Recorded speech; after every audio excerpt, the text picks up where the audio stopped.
Welcome to Life's a Coach. Our mission is to empower individuals like you to take charge of your life, discover your purpose, and elevate your performance to new heights. Each week, we'll be diving into engaging discussions, introducing you to valuable tools from the coaching world, and giving you different perspectives on individual development. Whether you're seeking clarity, motivation, or a fresh perspective, we've got you covered.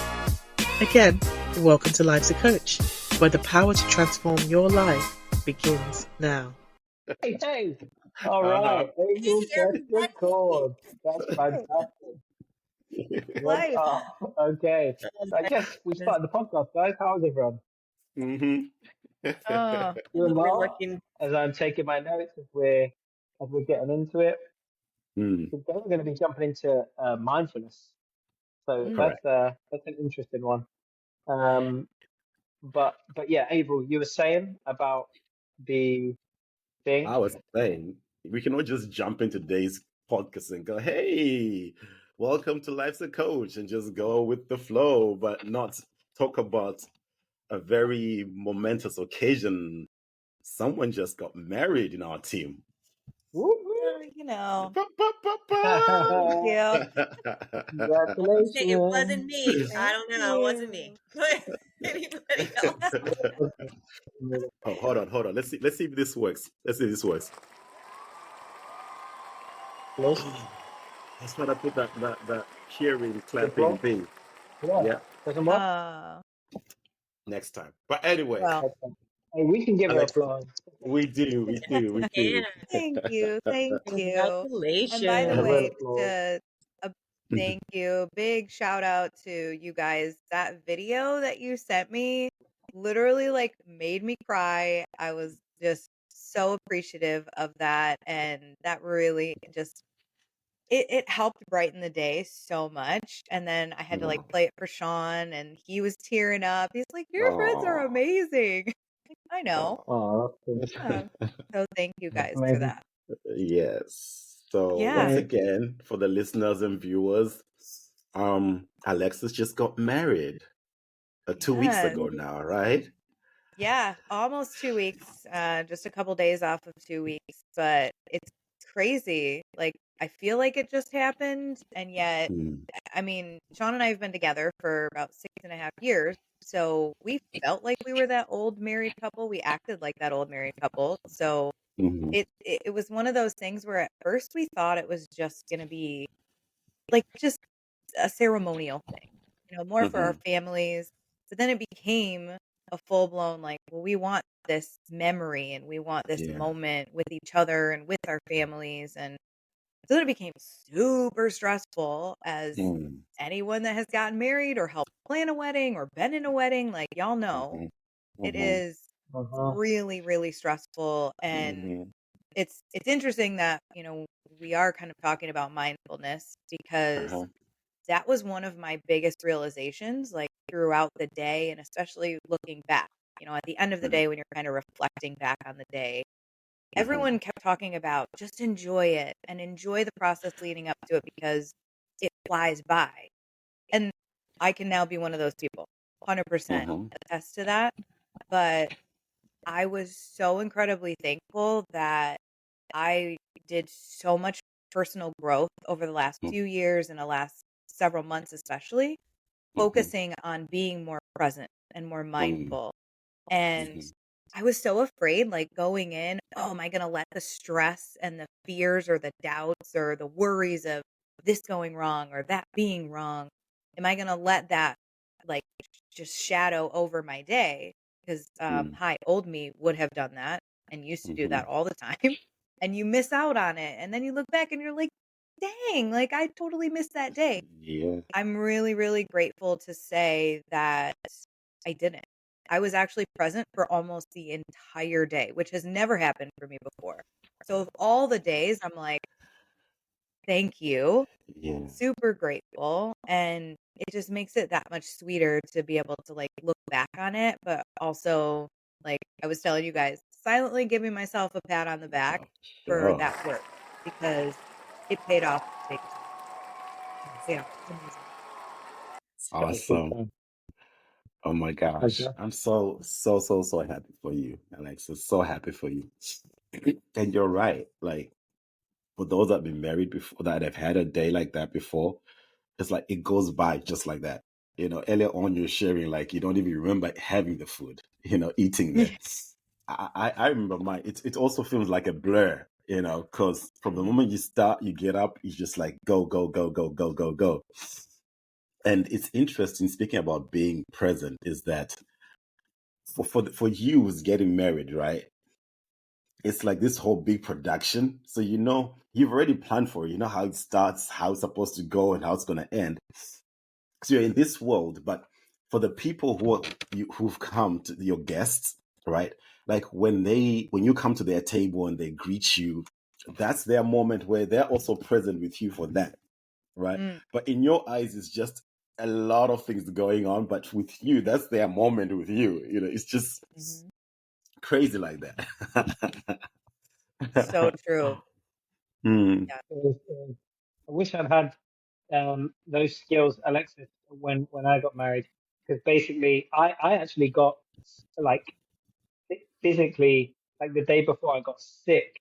I don't know what it was, but basically we're in New York and my like my whole family's coming in town like the week before from London, and my both my parents are divorced, so two sides of the family, and then my my wife's family's coming in from Italy and Canada, so I'm coming into this place. I live in Queens, New York, and we're going to upstate New York, and like I'm at this in a new place, trying to see everybody during this week before my wedding, just making sure that everyone's okay, and the rehearsals are going okay, and just so much that I was losing out on sleep, and just so stressed.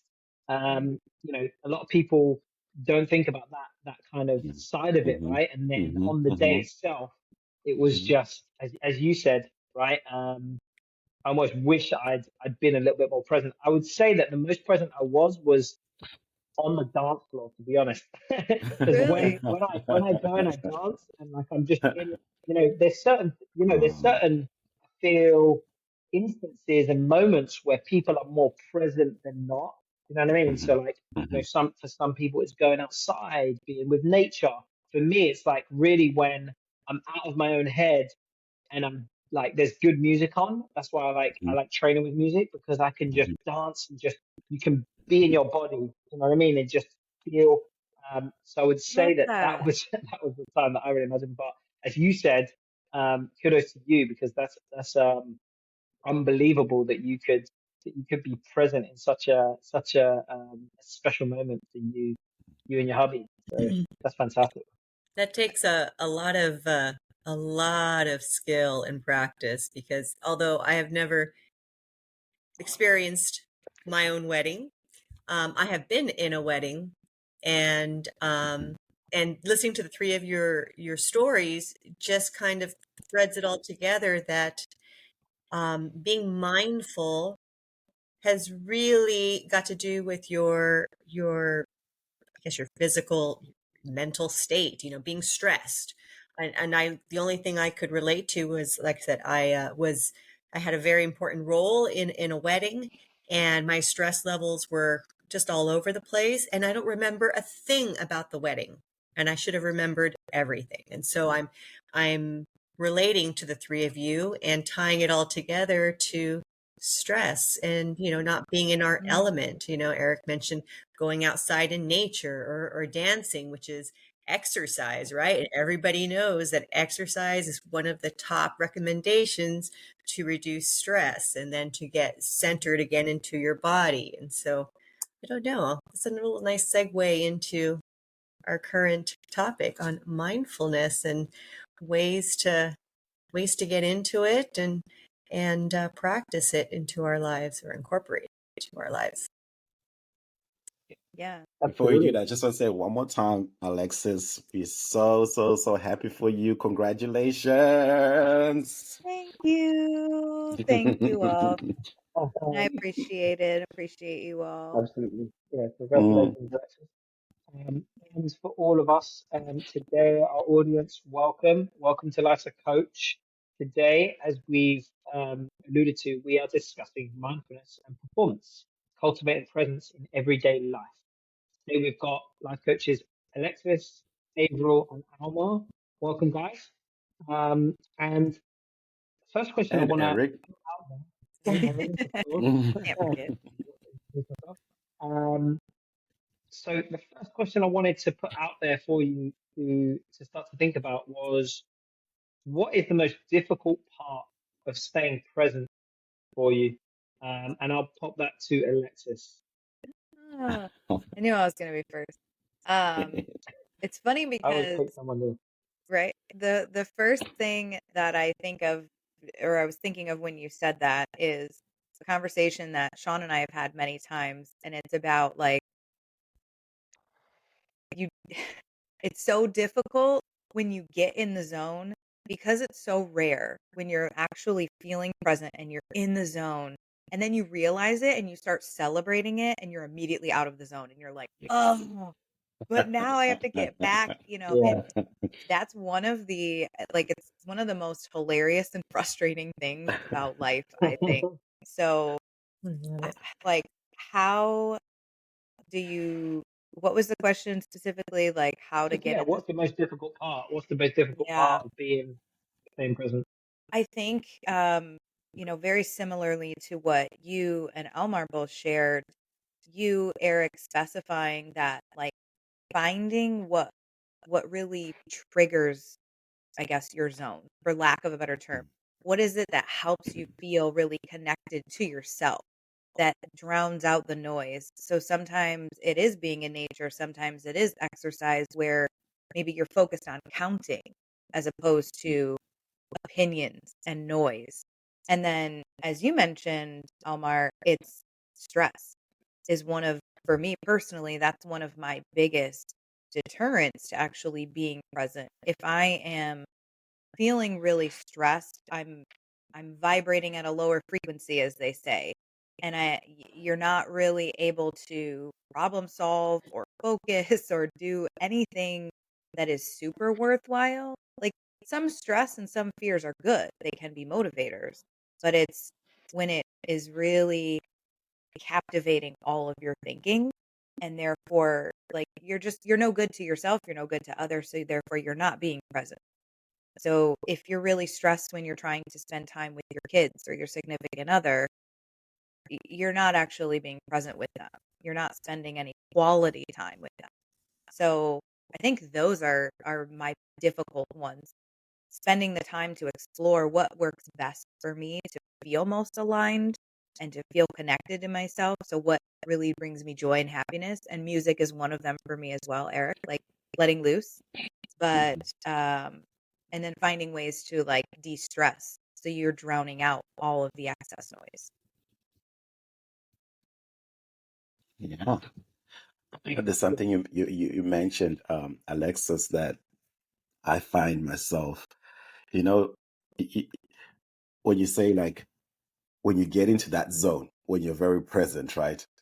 Then you get to a moment you're conscious of like, holy fuck, I'm actually present right now, Yeah. right? Then all of a sudden, when you get in the zone, you're then trying to grab onto that space, then you Yes. come out of it.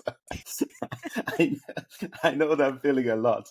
Then I'd be like, dang, what was the formula? To me now, my mind kicks in. I'm trying to, what was it? How did I, what was it? Can I do this formula again to get me into this moment? I'm like, Yes. Yeah. 100%. What's the mm, formula? yeah, The formula is different for everyone. That's the tough not part. true. Sure. It is. Yeah. Anything resonate?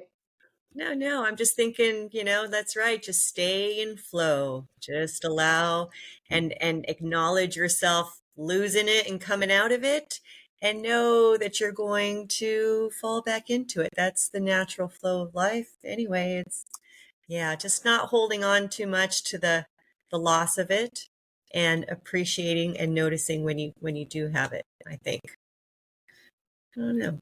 Not Absolutely. giving it too No, much I power. agree with you. Yeah. Yeah. And it's funny you say that, Alma, because that resonates with something with me. I'm creating a mental skills course right now for youth athletes, right? So within that, um, there's two concepts of, one of focus and one of awareness. And I think focus plus awareness equals mindfulness, because focus is ability to be able to just concentrate on specific tasks. So now, as we said, are we focusing on our breathing? Are we focusing on, as Alexa said, counting one, two? So we're really focusing on the present moment. But the other part of that is the awareness, right? Because within a meditation, for example, a lot of the times you just go like, if you're like me, just go into a thought, and you're so in that thought you forget what you're doing for like 2 minutes, and then you're back, right? So the second part to that is the awareness, right? And that's like that ability to be able to recognize and understand that you're losing focus. So it's like kind of like that focus and awareness, and that marrying of the two to be able to now stay present, be mindful, and be in the moment. But that definitely resonated with me, Alma, with what you just said. Um, yeah, so I mean, I guess ways of practicing um, staying present, right? So we spoke already about perhaps, you know, how people, depending who you are and what your kind of personal affinities are, will be more mindful in certain situations than um, than other situations, right? So first of all, I want to start off with what Alexis spoke about, which was like the stressful, anxious situations. I guess it's like realizing and understanding your triggers, like what is going to set you off, what's going to stress you out, what are the things that you know that you need to be aware of, right? So it's almost that self awareness. So, I mean, for myself, I know just in general that, like what Alexis said, you know, I shared at my wedding that, I had hardly any sleep, right? And I was like, bending over backwards to make sure that everyone was taken care of. So I know those are like a couple of my blind spots in that I always want to make sure that everyone is okay and everyone is happy and everyone feels welcome and they're in a new place. So now I'm often going to, let my own health kind of put my own health at risk to make sure that those happen. But then also I know this about me that I have a very low threshold for losing sleep.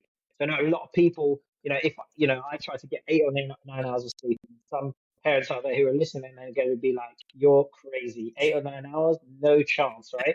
But I know that if I, for example, you know, need to wake up early or whatever, and I get my 6 hours, I cannot do that for longer than, let's say, 2 days in a row, 3 days. Otherwise, I'm going to start to really now lose my habits, and then I'm just going to, all of my good habits are just going to kind of go out the window, right? For you guys, is there like almost a negative habit or tendency or trigger that that if you get into this, almost the warning signs of, damn, like if I go down this path, there's no way that I can be mindful. Any thoughts? Mm. Uh, I Eric, you're a Leo, right? I am. Aren't you one of the Leos? God, yeah. I'm a Okay, Leo. so like ditto everything you just said. Leo here. I like exactly whether that's just being super focused on making sure everybody's okay and everyone is happy and they know what's going on, they know what to do, and then sleep also. Like I lost a lot of sleep last month. Just all the stress and planning and all the to-do lists. It would wake me up in the middle of the night.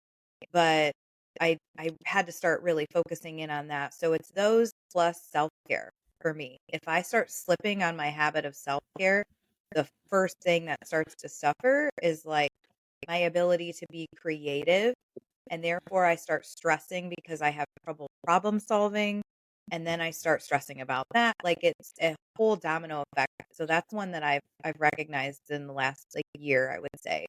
But for the wedding especially, I related exactly to everything that you were just sharing, because I went way above and beyond as far as sharing information with people and making sure that they knew, where to go and what to do, because we had a lot of people traveling in.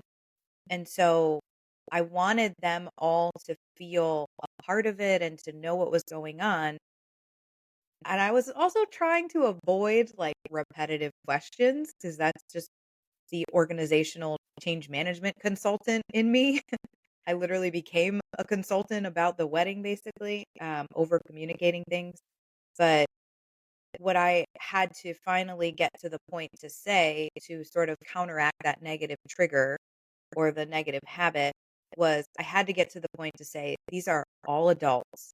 Like, literally, there's one child that we invited to the wedding, and he was coming with his mother, who is an adult, fully capable. And I had to let go of that. And it was really difficult because I felt responsible. And I think that's one of the big differences, not to go off on a tangent, but there's a difference between wanting to help people and be compassionate and include them and give them all the info, and then the feeling of being responsible for them.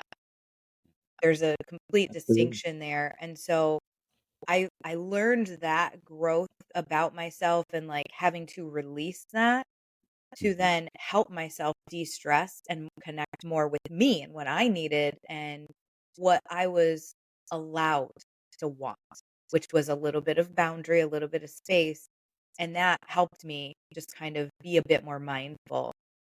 It didn't necessarily help with the sleep factor. It's an All unfortunate right. part, but So can I follow you yeah, down in that yeah. tangent, Alexis? Um, Rabbit hole okay, time, so rabbit hole time. Everyone's found something. Everyone's found something. I found something. Let's go with Yeah, it. yeah. Let's do it. All right. Where do you think that comes from? Like the feeling responsible for other people. Where do you think that comes from?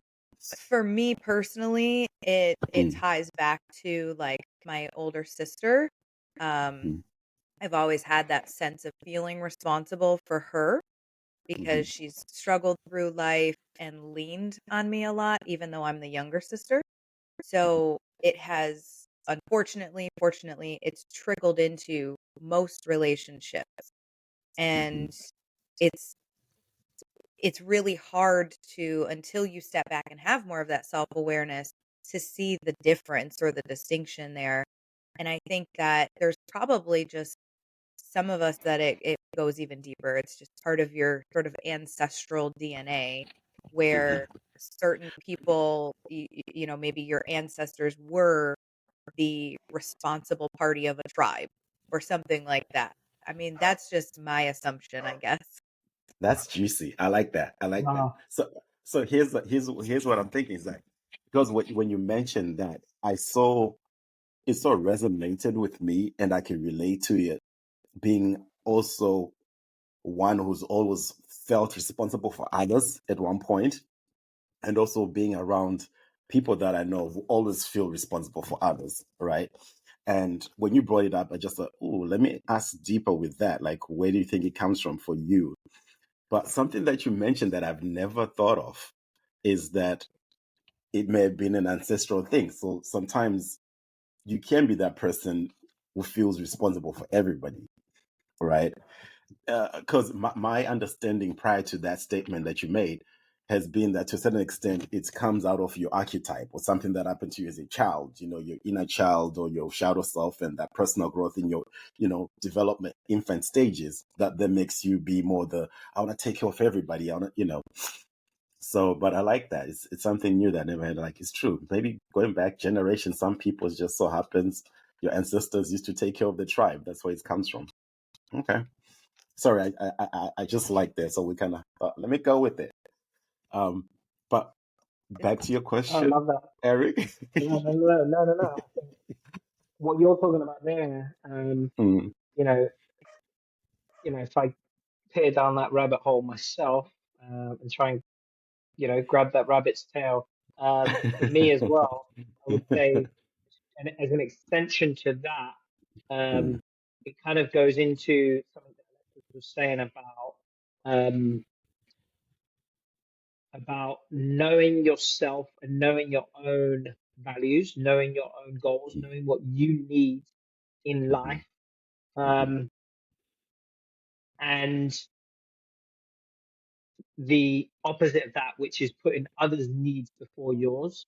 And that's something for me, for sure, that I've done in many of my relationships. And I think it's actually really easy to do that in a relationship if you don't have a strong sense of self, where a lot of your self worth and value is derived from the relationships that you have. So I feel as if, a lot of people can get into those types of relationships where, someone is kind of very sure of themselves versus somebody who perhaps does not have a strong sense of self. And now you just kind of, you almost become hardwired to think that their needs are the same as your needs because you don't have that real strong sense of who you are, So, I mean, I'm somebody who definitely has kind of become kind of prone to that, where, yeah, like kind of, I'm almost going through this process of reestablishing, okay, what's important to me, and even from the most basic foundational standpoint, is that what I want to do? Is that what I want to eat? Is that what I want to talk about? Just like just simple questions that we just almost take for granted a lot of the time, where as that builds up over time, we get further and further away from our authentic selves, and we lose sight of who we really are. So for me, I think I'm definitely on that journey, and I think like anything else, the first step is self-awareness, right? Aware that this is an area for you. So a goal that I've set with my therapist over the past week is, okay, look deeply about when someone asks you to do something, a question. If you answer yes, really contemplate, okay, is this really what you want to do? And if it is, then great. If not, then, what was the reason behind you saying yes, right? Was it, were you just trying to be nice? Were you trying to placate so that you didn't cause any arguments? Versus the opposite. If, for example, you say no, how does that feel? And why did you say no, kind of thing. So yeah, I think that's actionable for anyone. That's Well, yeah, well, that's powerful. It's it, a worthiness. I think you touched on that too, of like just the understanding and belief, the true belief that you are worthy of boundaries.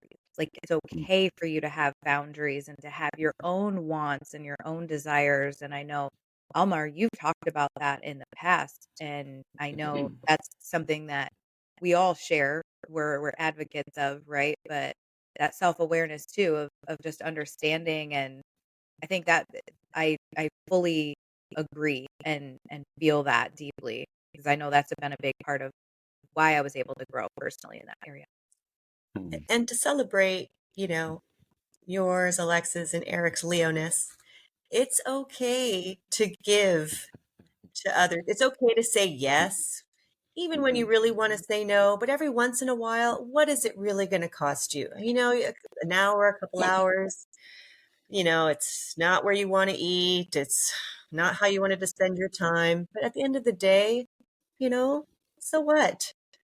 It's great. You've got the Alma, rest. oh my God, thank you, Alma, thank you, because that's where I was going with this. I didn't know there was somewhere close that I needed this to go, and you just took it there, right? Because Oh, that's the question that I mhm. think that everyone is going to ask, and I'm going to ask you, Alma, what is the point at which, right, it's okay to say yes, right, versus it crosses that line of shit, I'm losing my sense of self worth, or my own like Yeah. self worth, because there's and I don't think it's a line per se. There's almost like that gray area, but like, what are the warning signs do you think, Almar, where Mm. perhaps you're starting to go too far to the other side, right? Yeah, sure. I think your cup should always be full, you know?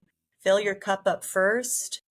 That might sound really selfish to some, but you can't benefit anybody if you're running on half empty.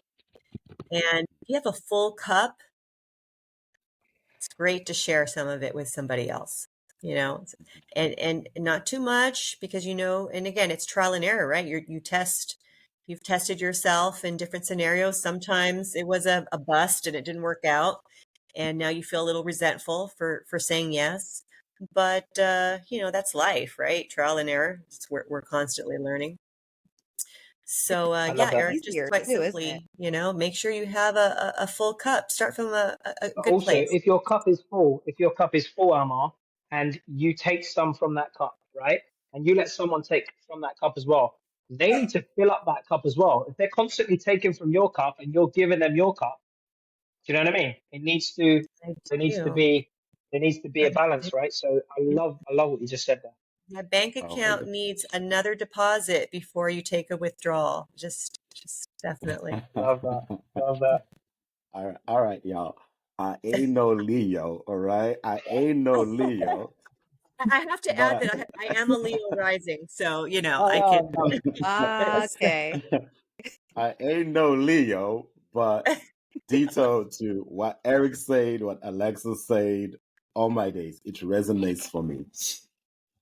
It's funny. I just want to like tie together as well, like where you were coming from, Eric, and then where Alma was coming at too, because I felt like with how you described your scenario, Eric, or your experience, there's so many people who relate to that. I relate to that a lot. There've been relationships I've been in myself where I totally lost the essence of who I was. Right? I what she did is what I did. Then it became more about we do this. We evenings we watch this show. Our favorite food is this. To the point that when I came out of that relationship, people would ask me, "Yo, Averill, what's your favorite food?" And I had to really struggle to figure like what's my favorite food because we had become so blended in so many ways, you know. And I get it now when I look back, and even with some of the things, Alexis, you're talking about, a sense of self-worth, a sense of also putting boundaries as well. And also, you know, like Alma's talking about being selfish is a concept that for me, before I started my self-love journey, I could not get what that meant. You know, being selfish was a bad name, was a bad connotation. But in everything that you guys are bringing together, it makes sense. Like, no, you gotta fill your cup and make sure that you're okay before you can help out other people as well. And yes, there is a place, you know, like where Eric was taking it to saying, okay, Alma, at what point do you say yes to something that you really don't feel like doing, but you know, you gotta do it for the group? Yes, there is a place for that. But I feel like a lot of people as well, we struggle on the other part where we always giving of ourselves, even moments where we may not be able to or can't, or we don't have in us to give. So that point of like even losing the authenticity, like the self, being authentic to myself, because I'm all just like, yes, yes, yes. Or I feel the sense of responsibility now I'm feeling for that person, right? Like, I love what you said, Alexis, about them being adults. It's just taking a moment like, that's an adult. That's a person who's responsible for their own feelings. That's a person who's responsible for their own life. As much as I love and care for them, I cannot now cross that boundary to the point of I'm trying to resolve and make sure they feel okay or they're all this. That's where one loses themselves. That's been my experience. If I can put it out, that's been my experience. Was like, oh, so when I started learning the self-love journey, self-care journey, and putting my boundaries, like, okay, that's them, you know, and I cannot be responsible for everything else, you know, that whole boundaries thing.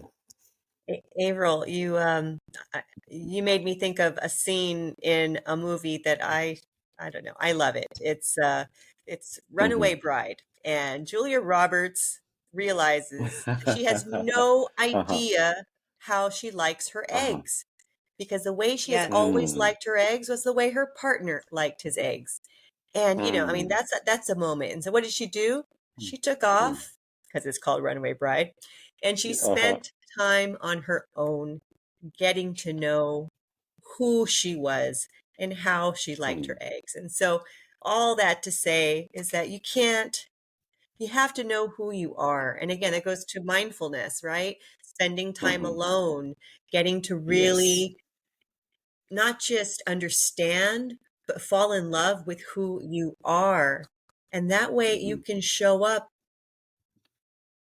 a loving, giving person, whether that is to yourself for most of the time and then to others.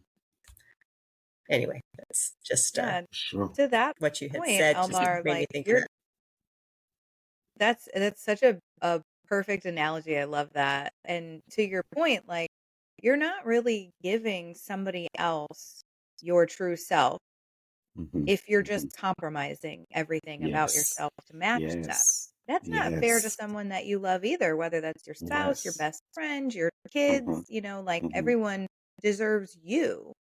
And I think one of the other things that just reminded me of, I know it's scary to some people, to the idea of being alone or spending time alone. That shouldn't be a scary thought. Just so you know, that shouldn't be scary. Like that should be either liberating or just home and comfortable, for you. And the more that you grow and love yourself, the more you're able to kind of do that. But one thing that a friend of mine recently shared is we were kind of talking about this self-growth, self-love growth kind of journey that we both have been on. She made the point of saying, it's okay to be upset or like unhappy with something or like a behavior or a feeling that you have and still love yourself. Like you can do both. And it was Oh. like the simplest sentence was Oh. just mind blowing and so reassuring Oh. to me, where I just thought, well, damn, you're right. Like I could still love Yes. me, but be Yeah. unhappy that I got jealous or I got envious or upset at what just happened, something at work or something with a friend, or, that it didn't meet my expectations in some reason. But then that also gives you an area to dig deeper, to grow more self aware and to be able to build out. I know that this may not all seem like it ties to mindfulness, but I promise you it does. Because, like we've said, the more self aware that you are, the more that you love yourself, the more you're able to give yourself focus and mindfulness. Oh my God, Alexis, I gotta jump on that. So similar to what you and your friend were talking about, my partner and I a few days ago, literally 2 days ago, were talking about this concept where I was saying that since I was like 16 years old, a lot of people have been telling me, Avro, you're very long tempered, you're very patient. Like I'm a very patient person. And I know it's one of the skills that I have, right? But it's interesting. I was having a moment of venting. Then I realized that, wait, it seems as if for the person who is generally very patient, right? When they have a moment of being short, right? It feels as if they get less grace from everybody else than the person who's always, you get what I'm saying? Because it's like, oh, we don't expect this of you. And to a certain extent, the inner critic as well, even within myself, I have a problem like, wow, as if I am also not allowed to have a moment of not being patient. So we had a conversation. It was weird in that, yeah, there's an inner person here who feels like I also don't deserve, because I'm this person who's always patient. When I have these moments, I can't. Like I'm telling myself I can't. And at the same time, for those who used to see me being patient, they kind of like, they're not expecting me to have those moments. But when somebody else has those moments, it's acceptable. It's weird like that. So, I mean, I was just trying to tie it into the point of like, telling oneself that it's okay. I can also have a moment like this. I can also have a day like this, Mm. and that's okay Isn't too. it? Isn't it able to jump on that? Like, isn't what you're saying, what Alexis is saying here, is that when we first meet someone, either in a relationship or a friendship, we show them this PG-13 perfect, like this is the profile picture, Cliff notes, I love fantastic version of who we are, right? Like this Mhm. best version of ourselves, right? Yeah. When in actual Uh-huh. fact, right, we should probably put in there, you know, like probably within that like kind of profile description, snores a lot, Disclaimers. freaking snaps Disclaimer. when, yeah, Fine disclaimer, print. like what's in the fine print? You know what I mean? We need to show that maybe not on the first date or the first time you meet someone, but early on, Uh-huh. right? Because some people just may not be able to deal with those kind of quirks, right? But I think to both your points, um, the longer we kind of stay in that kind of whatever you want to call it, and I'm talking about friendships here too, right? That honeymoon period of who we are, Mm-hmm. um, showing our best self all the time, right? And like, you know, Mm-hmm. someone does something that you don't agree with and you really kind of dislike, and you just kind of accept that and you accept it, you accept it, you accept it, then they're building this picture of who you are and what you accept in their minds. So now it becomes much more difficult to backtrack, right? So I think to your point, like early on, we need to be kind of aware of what Alexis said was what are our boundaries? Like Mm-hmm. what are red flags for us? What are like, you know, not okay, like, you know what I mean? Like, and that doesn't mean that you can't be friends, but just, Mm-hmm. for example, some people don't drink alcohol or they don't smoke and you know what I mean? Or they, you know, they Mm-hmm. don't eat certain foods, like whatever it is for you, right?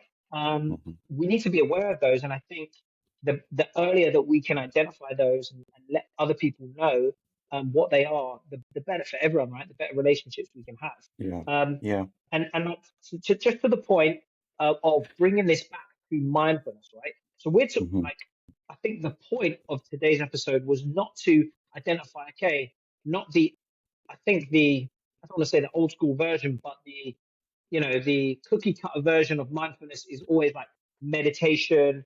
It Mm-hmm. doesn't have to be based around meditation. What we've spoken a lot about is the ability to be still with oneself, to be authentic with oneself, and to be self-aware, right? Mm-hmm. So I'd just like to put it to everyone with regards to, talked about self-care. We've spoken about, even dancing and being out in nature.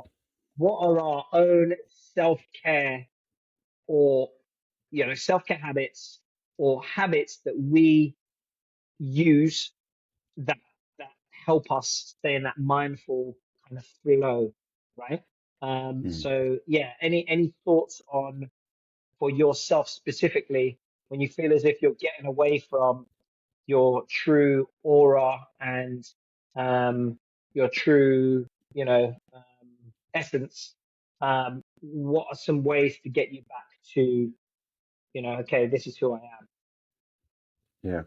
Um, I can start us off there as we wrap up. Um, just a quick note on that in everything that we've been talking about as well in regards to self-awareness. One thing that our listeners and viewers should also know. I mean, we are talking from a place of all being coaches here, right? We've been doing the work, right? But however, just a disclaimer, just putting it out there too, that self-awareness is something that's a process, and self-awareness, we get to know ourselves through experience, right? So quick example there, like when I got back into the dating scene after my divorce, I started dating someone who smoked. And in that moment, when she told me she smoked, to me, it was like, yeah, okay. Right. But the more I was in that relationship, I discovered that no, that for me is not going to work. So after that, I knew what worked and didn't work for me. So just to putting out there that, self-awareness also comes with experiences and making some choices that you're like, oh, okay, I should have done that. But then you get to know yourself. As for me, what practices work for me to keep me, I call them my mindfulness, more like me grounding. And the times when I'm getting to that point where I can tell, okay, I'm not being present anymore. Maybe I'm getting short with everything, I'm stressing out. Is finding out nature. It's either music does it for music, like is like meditation for me. I just zone into the lyrics, zone into the vibe, into the vibrations. It just does something for me. Or sometimes just going for a drive. Back in the days, I used to have a motorcycle. in Los Angeles, or just go in the canyons and driving in the hills and the canyons. That's just somewhat sort of meditative for me too. So those are some of the things that. So even in the present day, if I feel like, okay, it's too much, I need to get back into myself and be present, I go for a walk or something like that. Somehow I just find that that's what works for me. Alma, Alexis? I'm boring, I love meditation, and I love going out into nature and breathing fresh air and feeling the sun and just getting away from all the noise. But yeah, and I'm lucky that I live like a block from the beach, so that's just magic in a bottle right there. Right? Alexis? Yeah. Yeah, I mean, I agree. Nature is a big one for me. As I shared, like music, I love that you get to just kind of be like a kid again. If you need to shake it all out, dance like a doofus, as I like to say, I love doing that around the house. Um, and exercise is typically one that I will tend to go to because it helps me focus on something specific. But then there are times where I find myself at the gym where I'm not really focused. I'm still thinking of all my to-do lists. So I have to recognize that it's not just one thing, and you hear all of us saying we have multiple avenues that we kind of utilize or lean on because it not only varies by person, but for me, it varies by day. So I also like to read. And so I have a couple of books usually that I'm reading at one time. There's always one that's just kind of for fun, or there's one that is about self growth or personal growth. And sometimes I have Yeah. two of those. And I will lean on one when I'm maybe feeling a little bit less confident, or I'll lean on another when I'm trying to explore more of my own triggers or my own like kind of zone of genius. But there are a lot of different things. I also like to go to the driving range. That's one of the first places where I actually found myself being present. And I say that with the caveat of I think it was also just the right timing. I had been working on being more present, but I was so focused on hitting the ball because I missed the ball so many damn times that it was like I was just very focused on that. And it was also a place where to I started to learn to accept more constructive criticism, which historically has been a challenge for me.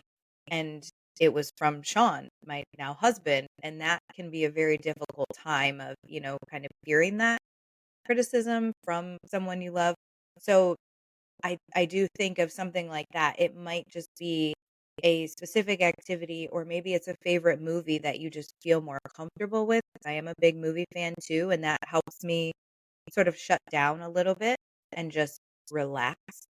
Um, One other thing that I just wanted to mention quickly is a personal growth aspect that has really helped me is a book, Zen Golf. I don't know if you guys have read it. I think it's by Joseph Campbell. Don't quote me on that. But it's a Joseph very Campbell, I do love Joseph Campbell. yeah, What's it called again? it's called Zen Golf. Okay, And gotcha. it's technically about golf, but it is Hmm. so not just about golf. Like it's a very short book. It might even still be free on Audible. That's where I listened to it. But Sean, my husband, he had talked about this for years and said, "You should read this." And I was like, "No, because I don't even like golf. Like, why am I going to read a book about golf?" Finally, as I started to grow in my own personal development journey, I decided to read it because somebody else I think had recommended it. Sean kept talking about it.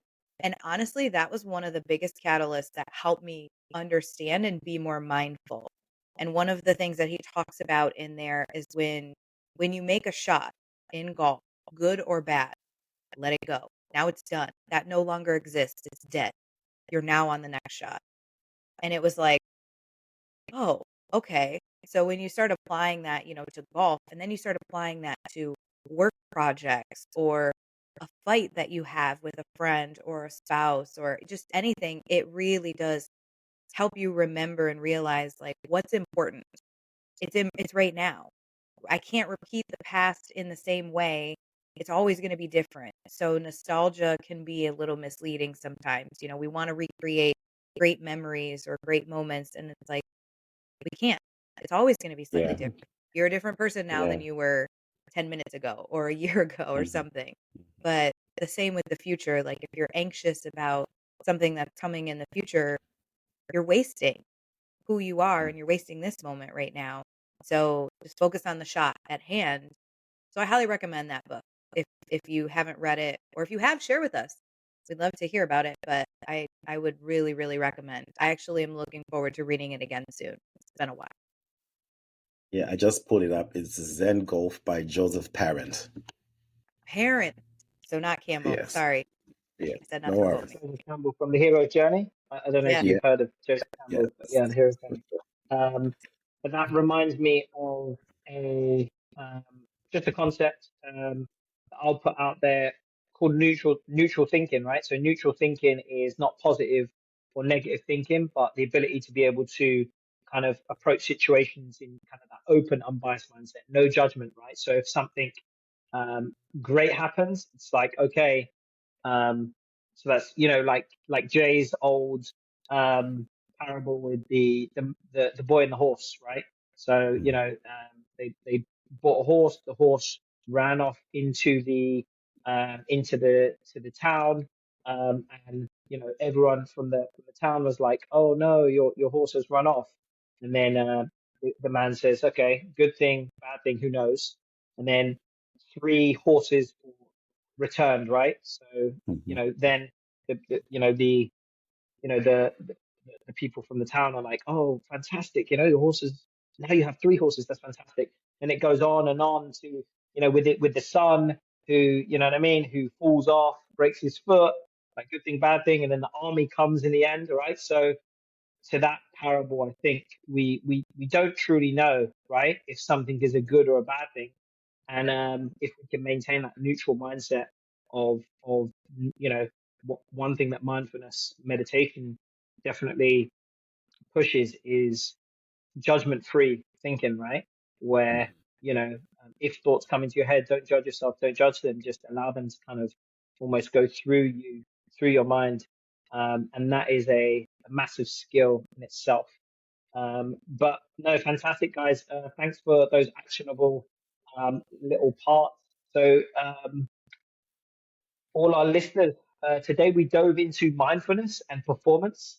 Hopefully, we gave you a different point of view from your average mindfulness meditation kind of you know, informational. Hopefully, we gave you some real actionable thoughts and tools that you can use in your everyday life.